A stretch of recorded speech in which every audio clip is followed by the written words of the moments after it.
అసలు నేపాల్లో ఏం జరుగుతుంది? నేపాల్లో జరుగుతున్న ప్రస్తుత పరిస్థితుల గురించి మరింత లోతుగా మనం తెలుసుకుందాం. ఫ్రెండ్స్, మ్యాక్సిమం ఈ వీడియోని స్కిప్ చేయకుండా లాస్ట్ వరకు చూడటానికి ప్రయత్నించండి.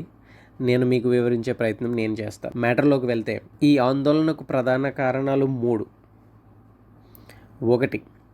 సోషల్ మీడియా నిషేధం.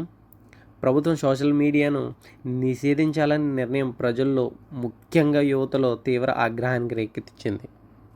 సోషల్ మీడియా వాళ్లకు కేవలం కాలక్షేప సాధనమే కాదు, ఇది భావ ప్రకటనకు, ప్రపంచంతో కనెక్ట్ కావడానికి, సమాచారాన్ని తెలుసుకోవడానికి, అలాగే ఉద్యమాలు నిర్వహించడానికి ఒక శక్తివంతమైన వేదిక.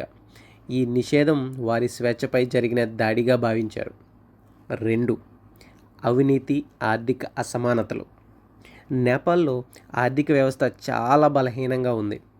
ప్రభుత్వం పథకాల్లో అవినీతి పెరిగిపోవడం, దానివల్ల నిరుద్యోగం, పేదరికం అధికం రావడం ప్రజలను ఆందోళనకు గురి చేసింది. ప్రభుత్వం ప్రజల కష్టాలను పట్టించుకోవడం లేదని, కేవలం తమ సొంత లాభాల కోసమే పనిచేస్తుందని యువత భావిస్తుంది. 3. రాజకీయ అస్థిరత్వం. నేపాల్లో గత కొన్ని సంవత్సరాలుగా రాజకీయ అస్థిరత్వం, తరచుగా ప్రభుత్వాలు మారడం, కూడా ప్రజల్లో స్థిరమైన, శక్తివంతమైన నాయకత్వం లేకపోవడం వల్ల దేశం అభివృద్ధిలో వెనకబడుతుందని ప్రజలు భావిస్తున్నారు. ఈ అసలు చెందుతుంది. ఆందోళన వెనుక ఉన్న జెన్జీ ఎవరు?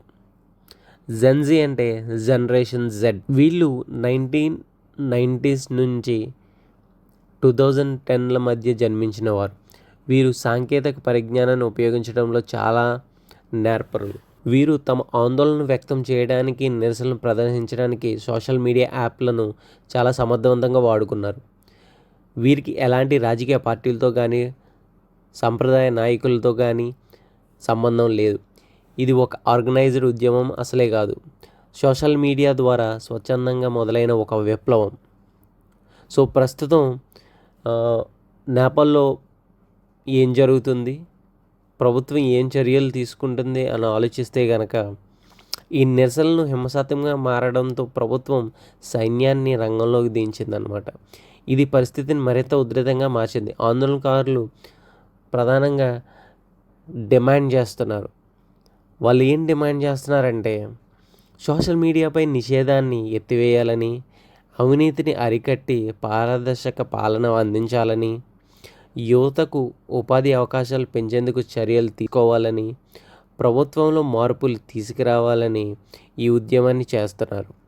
ఈ ఉద్యమం కేవలం ఒక సోషల్ మీడియా నిషేధానికి సంబంధించింది కాదు. ఇది నేపాల్లోని యువతలో పేరుకుపోయిన కోపం, అసహనం, అలాగే మంచి భవిష్యత్తు కోసం వారి ఆంక్షలను ప్రతిబింబిస్తుంది. భవిష్యత్తులో ఈ ఉద్యమం ఏ మలుపు తిరుగుతుందో వేచి చూడాలి.